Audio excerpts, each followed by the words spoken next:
nje siningi ukuthi ubani lo benza lento waphe sekuyakhombisa lo muntu wadelethela amaphoyisa uye walolu gibo selizosibamba ensukwini embili elandelayo.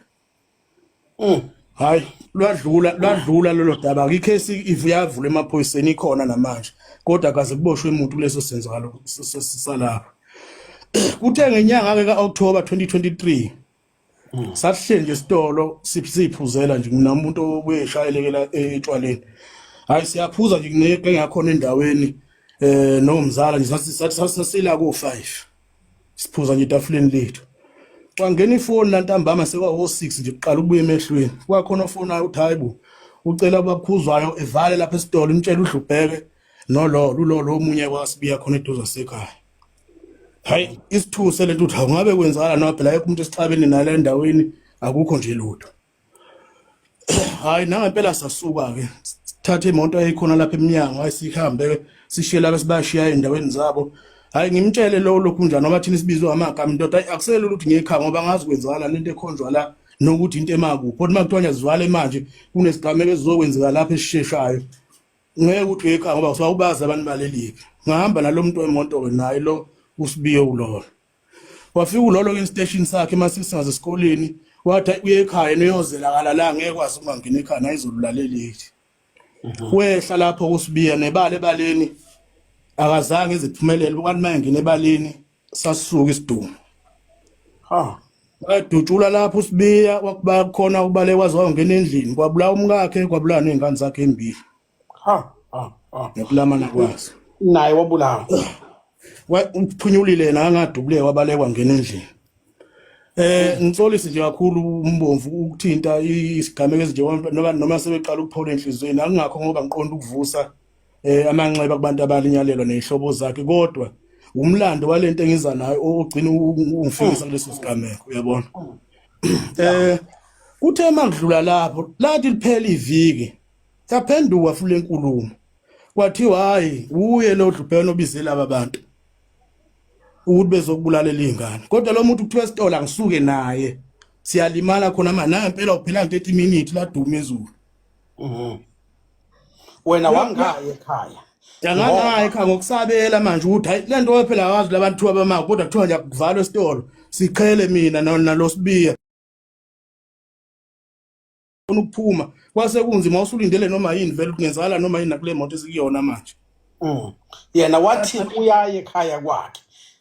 masifika station ngathi adlule nganginomqondo ukuthi asema cottage kunekenye othisho ngijwaleni nanje sinokuyihlalela nama weekend obokwa kuyi weekend wathi hayi xa ukuthonga uyehla nekhaya izolabala la baphuze wazi washaya uTrixin hayi wehlaka wavele leso sigameko kanjalo ke okuyilapho oqale khona ke inkinga ke esigodini sakithi ke kwanqulo ukugcine labo bantu kusuka kulabo bantu abalimala lapha leyo langa kulimala abantu abawu11 asebedlulile emhlabeni kulabo bantu abawu11 uyedwa umzala kuphela engabalwanga kuye ukuthi ubulewe yimi bonke laba bantu kwakuhlangena amadoda endawo abathize kukhanda lento uthi yonke lento ayifuculele lapha kwakhuzwayo ushintsha into ebonakala ukuthi into na umkhuba la ukhona kwathiwa yonke lento ayisicilele lapha kwakhuzwayo. Wena walezo ngane ngangikhonjwa ebusweni kanje thiwa uwe naDlubheke ubulele izingane zakithi hayi ukuthi kwakuthiwa sisola ukuthi ngangikhonjwa komuntu ebusweni hlanhla le yanto amaphoyisa azosebenza lento ezibambe zonke lezi gebengu ezibulalele lezi zingane. Angivena ngomfana igama lami lapho kulezi gebengu ziboshiwe namanje owedwa wabusegwitshiwe laba abanye basa attend bangaphakathi kodwa lezi gebe omunye umbuzo izoba abekho ababanjwe baba babi.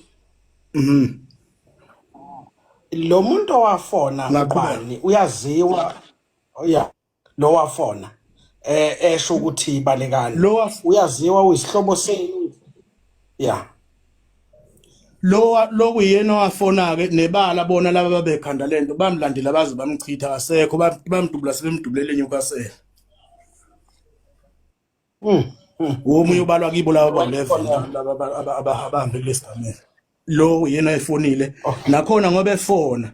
kwakade kunengxabano ephakathi kwami naye eqhamuka khona emsinga futhi ehlobana nawo lento eyenzeke ethembisa abantu basemsebe nginika ulayini uthi uye lo ngakithi ongithengisa kule genge ngakhona ngayibika lento kwaba kubo ngayibika ekhaya sikagogo athi baba bengicela kwazi ungiyele lapha kwaSithole ungifonele abakhona ukuthi hayi bengicela ukuhlanganiswa nalo mnomzane uqala Sithole kuyena ogcine selimali ukuthi hayi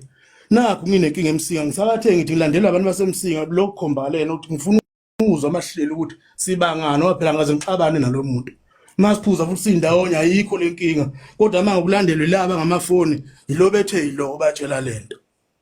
wakwenza impela lokhu baba wayithatha ifoni wamfonela uSithole ubaba wakhe omncane akazange uSithole azoyibika le nto ekhaya ukuthi kunombiko oqhamuka kubabshobeni osho ukuthi kunenkulumo engimbikela yona ukuthi bengicela ukuhlanganiswa nalo uSithole ogcina sebe na umufi eNewcastle wahlala nawathula leyo nkulumo le yangilandela le nkulumo mangiphuma enquthu ngithi ngeplazini hayi kube nefoni futhi engingenelayo yakhe lwasemsingi ngithi yabona ke mngani wami kube ngifuna ukushaya ngabe sengiqedile njengamanje uqeda kungifonela uSithole uthi uphuma lapha enquthu yeplazini na phela ngiqeda ukungena eplazini ngabona lapho lento yangidimaza sengiyibikile kuphela amaviki ayikhulunyi yenyangeni manje ngathatha isinqumo sokuthi angicela amaphoyisa engilele lo muntu ayawangibambelena manje ngoba ngiyabona ngiyalimala la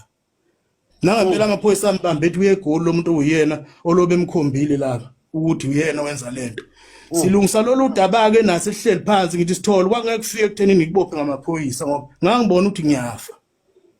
uSithole masifike emhlalweni zathola ukuthi umsula kulento akazilutho kusho ukuthi khona abakhanda emva kwakhe ukuthi lento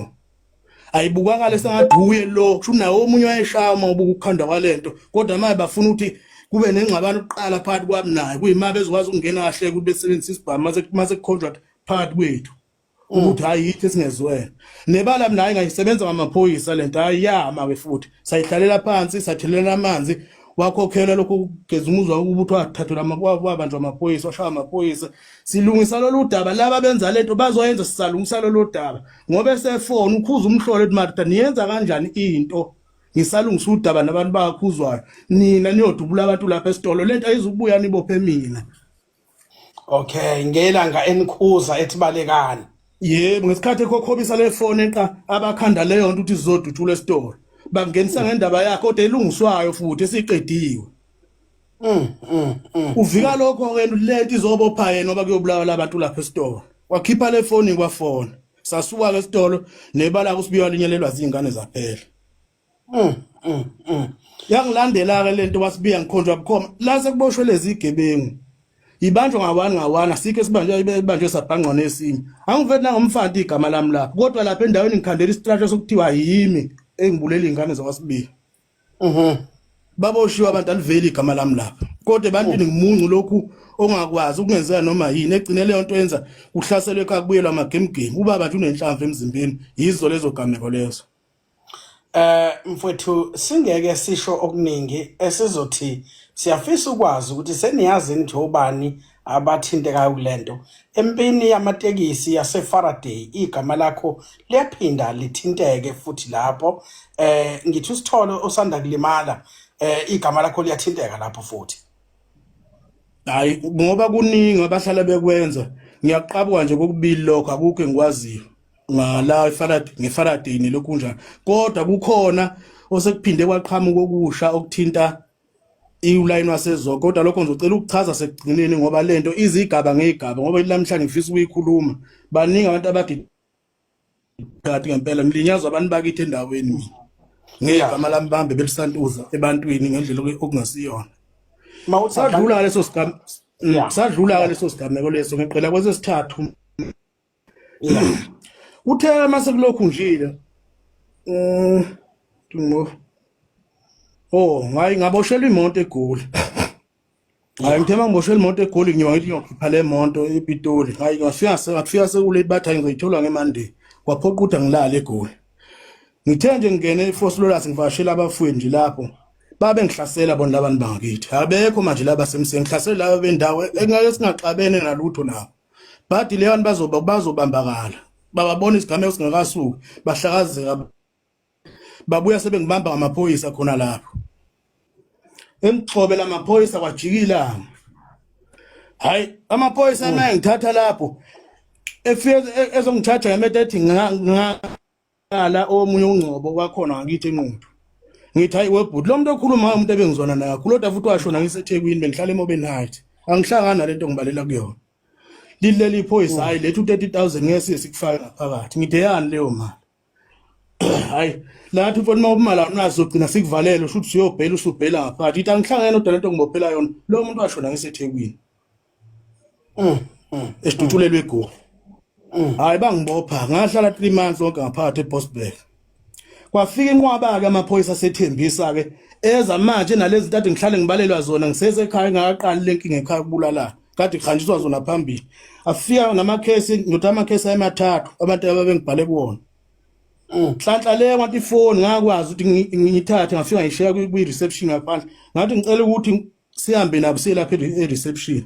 ngacela ifoni ema security nanginika bekhona la ngayivula bathi angifaka kuphethi ngayifaka ngathi ngicela lama date nawo lo WhatsApp ama udelete into yahlala no 3 years nakulo WhatsApp noma ngivuselela kuphuma lutho niche konke lama date enibala kuwona lezi zinto engikhulunyelwa zona ukuthi yime ngenza le nto lapho ukuthi ngangiphasiphetha nobani ngithini ngikuphi ngoba ngihlala ekhaya mina ngihlala la eGoli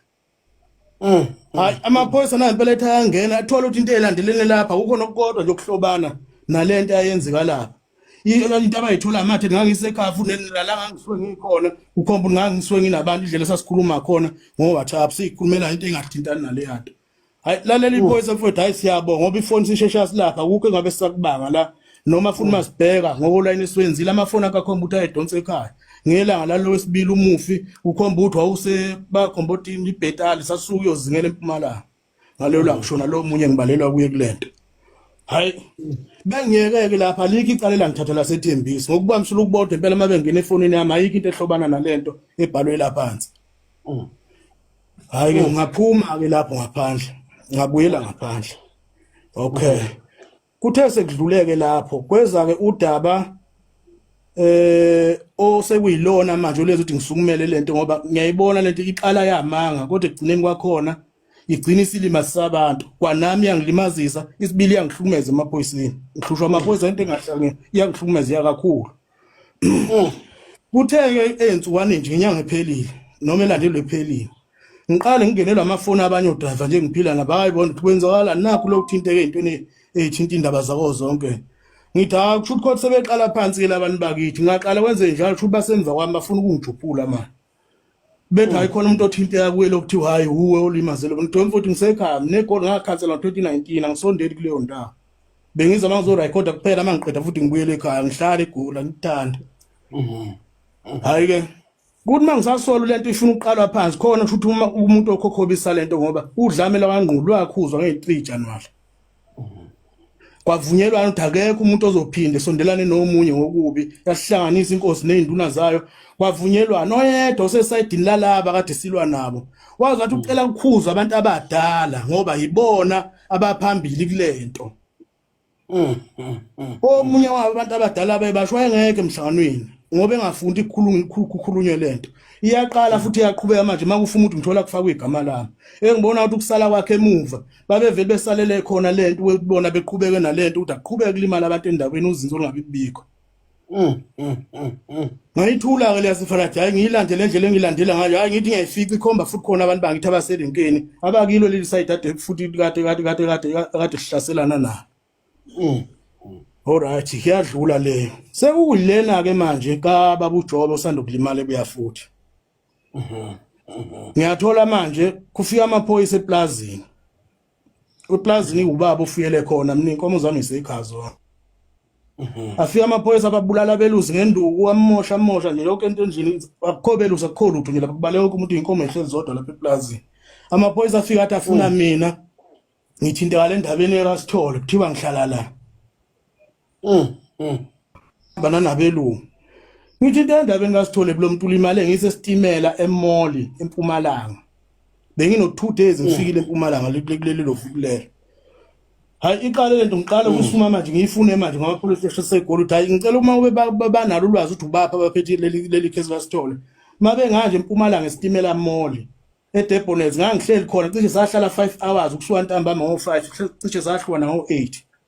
la sahleli khona kodwa kumanje ekhaya ngoba kusena lesimo kunomkhuhlane omama basazilile akulali umuntu ekhaya ngendlela amaphoyisa afika bakhombisa umonakalo awenze ngakhona eplazini lamaphoyisa mayefika lapha ekhange kusale imoto ebaleni nge-information ekhishwa abantu abalahla umkhondo olandelwa amaphoyisa basebenzisa abamaphoyisa ngenhliziyo zabo ukubona basaphethe lento bakhuzwayo akumoshakale kunjalo ke ngibonga elimala uJobe lo usemall bukhona ubufakazi bokuthi wawusempumalanga emall indawo owukuyona yayinawo amakhamera kukhona ukufakazisayo inamakhamera ngangishuta siyiphuzela futhi phela into angiyazi manje nje kwathi nagcinana namabhenge ngigcina nezo mangivashela ombomza abami lapha nosibalo khona osibalo abahlala khona hayi ke sahlala nje lapho futhi sasibuyele wesibilo bana izolo sasihleli khona kusasa futhi aphinde sabuyela lapha emall sayihlalela khona sasuke lokushini ngisho ukuthi namanje ngiphethe konke lokho efonini yami nabo futhi ngobuchwepheshe abo ngathi abayithinta ifoni amabeya nje befike bevula amakhamera lapha edepones bofe bengibona ngoba ngibasendela ngangigqoke kanje fika lapho niqale isikhathi esokuthi afika leso sikhathi emall itole ngayingena zu2 engizazi kuneshot ngafini verify khona amakhamera ayongikhipha ukuthi bengilapha ngihlangana lento engilandelelwayo namanje lapha lento yenziwa abantu bangakithi abadala abakhona lapha beyafutha ukuthi amaphoyisa afuna namhlanje ufuna namhlanje umndeni wakithi ungabhekani nomndeni waSithole ngabantu abakhanda into beyibona ukuthi ayikho kodwa ukuthi manje bathanda ukuthi la kungcole khona kuyobhica igama lami lapho ukubhica umndeni wakithi right amaphoyisa akufunayo amaphoyisa aseBarberton noma amaphoyisa aseGoli la kwenzeka khona icala noma amaphoyisa ala KwaZulu-Natal lamaphoyisa akudinga kakhulu ngabe ngikhuluma iphutha webhuti ngoba ukufika kwawo lapha akekho wayekwazi ukuthi asukaphi akanjani kodwa nje afika afuna mina lapha athi kuthiwa kunomuntu engimfihlela ngithi ngihlale ekhaya ngihlala nakhona eplazini yama siyosebenza nje inkomo abelusa abahlala eplazini wena usuke wawenza mhlawumbe izaba zokuthi uye uhanjiswe umuntu omdala noma ummeli emaphoyiseni ukwazi ukuthi uyoclearisha igama lakho usuke wasondela emaphoyiseni station esiseduze ngokombiko oshoyo ngizamile ukufika enquthu nebala ngaphinde futhi ngadibana naye lo muntu engibona vele uyangihlupha ngimazwe ebuya ngana lokho ukuthi angimazi noma sengibonile noma angibonile ngicine ngakhona ungenelele lo police station ngokuthi sengidibane naye khona ePetrovia angangazi ukuthi ubuya ngabona vele uzophinde futhi ngakhelela ulayini ukuthi uyangibona mhlambe ngila enquthu enze lezi zinto zakhe azenza kumina angimazi khona ungena epolice station okay kodwa unaso isifiso sokuthi uxhunyaniswe namaphoyisa kuze amaphoyisa ngoba kubalekile talents uphenyo kubalekile futhi ukuthi usondelane nawo ngoba kuba buhlungu ikhathi eziningi mangabe kuba yiwona agcina ekuthola asisho ukuthi khona ayakwenze kona ayakubophe kodwa kwesisikhathi ngoba phela asuke ngabhaliwe kwekunye ukuthi asuka amaphoyisa nawe mhlawumbe usukuyitshela ukuthi yibo laba enijahana nabo uyithole sekudaleka inkinga engenasidingo so kubalekile ukuthi uma udingwa amaphoyisa usheshe usondele kuwona uyilungise nawo eyamaphoyisa siqale sixolise mfowethu kakhulu ngobuhlungu balento uthe ubani umuntu owenza yonke lento ngeke ngikwazi ukumdalula la kodwa mase ngiqonde namaphoyisa ngiyawabeka nje caca amagama abo ngoba lento yomoya ingagcina ithatha iyosebenzisa igama ngendlela ongasiyona kodwa ngoba kuhle lothi amaphoyisa ngifuna ukudibana nawo ngoba sengigcine ngifonela amanye athi ayangifuna kodwa akukho engibonile kodwa umuntu amfunayo athi kuthi ufihlwe yimi engimondla ngithi ngimondla ngani ngoba ngino2 years zonke mina ngingasebenzi ngihlalele ekhaya ufihlwe yimi ngimfihla kulo yabo sizwa kahle right mawuthi amaphoyisa ase South Africa noma ungeke kube nasiqiniseko akhona osuxhumana nawo ukhulumisana nawo mfowethu siyazolana nawe kakhulu nathi siyi-clean governance sizozama ukulekelela ukuthi amaphoyisa ase South Africa sizwe ukuthi ungalekeleleka kanjani ukukwazi ukuthi udaba lakho luphatheke ngendlela kepha ke asikuthembise nakho uma ukuthi osolwa kukona kuyikona asinawo amandla ukuthi siphikisane nengalo yomthetho kepha ukuthi ukwazi ukuthi ufike uphephile emaphoyiseni singakulekelela kulokho siphinde sithembe ukuthi mfowethu uzokwazi ukulekeleleka igama lakho liclearisheke. Angithi wena uyaqinisekisa isizwe silalele sonke mfowethu awuyena uJaskey. Lutho Mbumvu uyabona manje nje into engakwenzela yona mathiwa nje uye endaweni yakithi kwakhomolo ngaphezulu ubuze nje likhona nilanga elilodwa la wabona uDlubhek kuthi ukhombe bani wakwakhomba bani esibhamu noma kwenzani waba nje selwa nobani uhlupha abantu kanjani no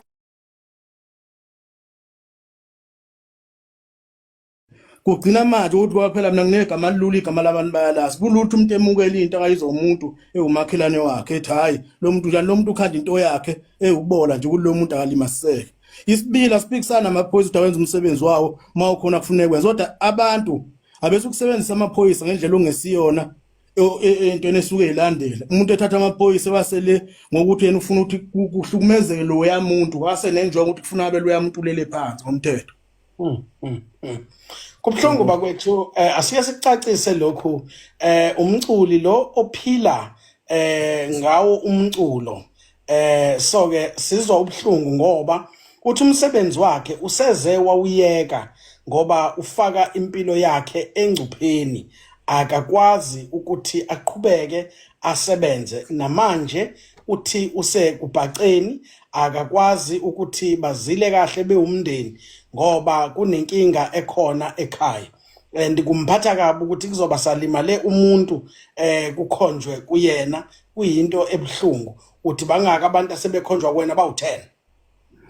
laba nje abalimale ngodlame umzala kuphela ungakhonjwanga kumina kodwa bonke laba bakhandikile lokunjani ukuthi akuba abantu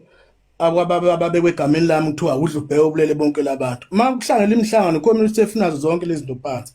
usho ubuze emhlanganweni ukuthi lo muntu obantu uhambe kimi ngangabangani naye nje kodwa nje ilanga elilodwa phela ngikhuluma abantu bala endaweni ukuthi ubani ongasume ngangabana lo muntu sibangana ukhona umuntu ongaphuma kube yobulala umuntu azimbulaleli kwenza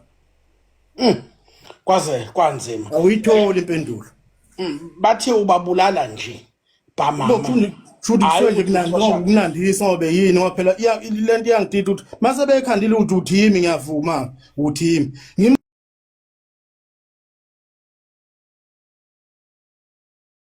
kwaze kwanzima abantu base South Africa clean governance has been requested to air this this evening nangu umntwana wezwe lakithi eSouth Africa officer ukuthi aclearishe igama lakhe mfowethu kulungile siyabonga ngesikhathi sakho sizozama nathi ukuqinisekisa ukuthi usizo lokuthi ukwazi ukuxhumana namaphoyisa uyalithola kukwazi ukuthi kulungiseke udaba lakho kepha siyakuthembisa ukuthi uma unalo icala asinawo amandla asinake singakwenza angithi wena uthi cha lutho akekho uhambe ngesandla sakho kulabo abahambile nisho yedwa mfowethu ngoba nalamhlanje ngihamba leli icala ngishaba kubomufa bazi ukuthi ngaboshela into yakubo akunafakazi akunalutho nje ngithu ngakuyonandiswa nje ngami lapha eBosberg. Okuhlungu kakhulu amaphoyisa maye ngibopha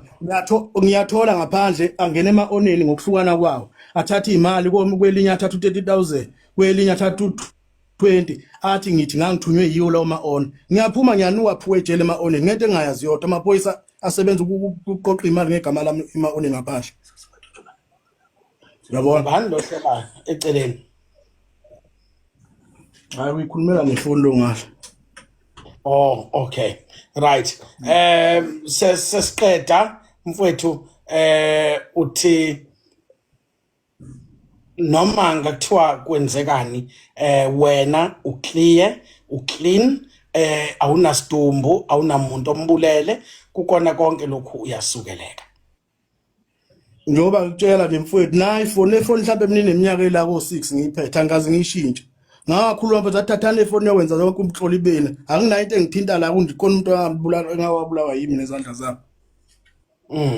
Okay kodwa ngokwegama labantu asebelakhile ebantwini mabefuna ukubulala ngesikhathi bekufaka leyo nto namanje njengoba ngiqala ngiyibika lento angibhekile umuntu wasithola ozoza kimi la akuvele khona umkhuhlane kuyibo laba seduza athi kuvele kuliwa nabo ade belobe behlasela ekhaya bafuna ukuganga kubafuna kube lento ezokuthinta ngathi kunomsindwana khona lapha mase beqhamuka ngemuva befaka induku kwaze kwanzima Okugcina engifisa ukukwazi endimeni yenu yomculo awunamculi omsolayo noxabene naye, inkinga uyisola kubantu bendawo ngasekhaya. Ngabe udlala ngabaculi qhawe amachegu nje amaningi mabili mathathu nje akakhona lapha ebuyafuthi abulala nje le ndawo ehleli kuyona. Yilo ngahlakanipha manje lo abalelwa kulezo zinto labo bantu labo ukusebenza nje ukugaga ukuthi konke la kufuna kufike khona abantu yiba abakhanda lawo matula. Siyathemba abantu base-South Africa nimzwile uDlubheke eyisholo yena ngomlomo wakhe. Akukho umculi kaMaskandi ake wathi uyamsola noma ukuthini. Uthe amaxhegu alaphaya ebuya futhi. Nani bantu bakithi yekani ukubhebhethela amanga nisho into engekho. Kumanje sinale nkinga esinayo nje amanga. Yekani ke nani ukusebenzisa amagama abantu angavange abalwe umuntu. Niloke nwabhala la nibhala nento ezingekho. Kubalekile ukuthi ngaso sonke isikhathi impilo le naye udinga ukuphila njengabo bonke abantu. Kubhlungu ukuthi aphucwe ilungelo lokuphila ngokukhuleka agcine esesabela impilo yakhe ekhambe kuthiwa ubulele abantu. Siyaxolisa kuwena Mfoka Khuzwayo ngesimo obhekene naso. Sizozama nathi ukulekelela la solekelela khona as Clean Governance in terms of trying to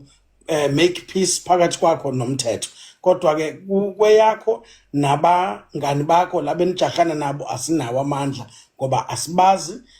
inini nazanayo. Mfowethu uNkulunkulu angathi angakuphephisa namathonga akini. Sesiyoxhuma kusasa sizame ukuthi senze ukuxhumana phakathi kwakho nabo umthetho. Siyabonga kakhulu.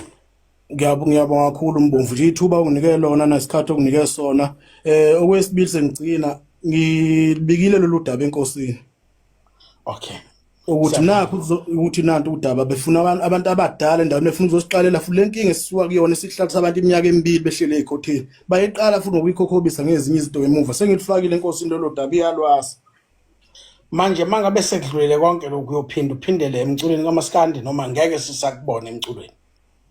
Bekunje ngoba ngihlamluka namhlanje nobani la khona azi ukuthi anginayo sikhi sithe nginaso mina endaweni engaphandle kwakithi. Bonke lezi zinto ngikhandelwa zona komsinga futhi kakhulu impela emsinga bangibona sebangiqedile abantu bakithi kule ndawo. Ngingaze ngithathe lutho nje lwakhona. Yikho namhlanje ngigonyula ukuthi akekho umuntu enginenkinga naye ezweni zasemsinga. Ngiyaphila futhi nabo abaningi. Okunamanje ke mina kululudwe ngisangenza noma yini ukuthi ngibuyele emculweni. Ngoba namanje ngihleli nayo imqulo yami eright engibona ukuthi funa bese ngiyisebenzile lot. Kunzima kwakuthi egoli uzoya kanjani ngoba labantu baphithiza yonke indawo le. Koze kwanze.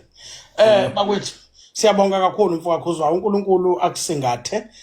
nenyanya zakini engathi ungaphepha kona konke. Sesiyokuxhuma kusasa sesizame ukuxhumana nabo umthetho size ukuthi udaba lakho lingahamba kanjani. Inkosi ikubusise. Siyabonga. Ngiyabonga kakhulu Mbomvu. Okay. Bakwethu sibonge kumculi kaMaskandi oye waba nathi namhlanje ezobeka udaba lakhe la engaphathekile kahle khona esolakala entweni embi esabekayo. Nani bantu bakithi siyabonga ukuthi nibe kanye nathi nisivakashele kulesikhathi samanje. Siyathemba ukuthi uNkulunkulu uzoba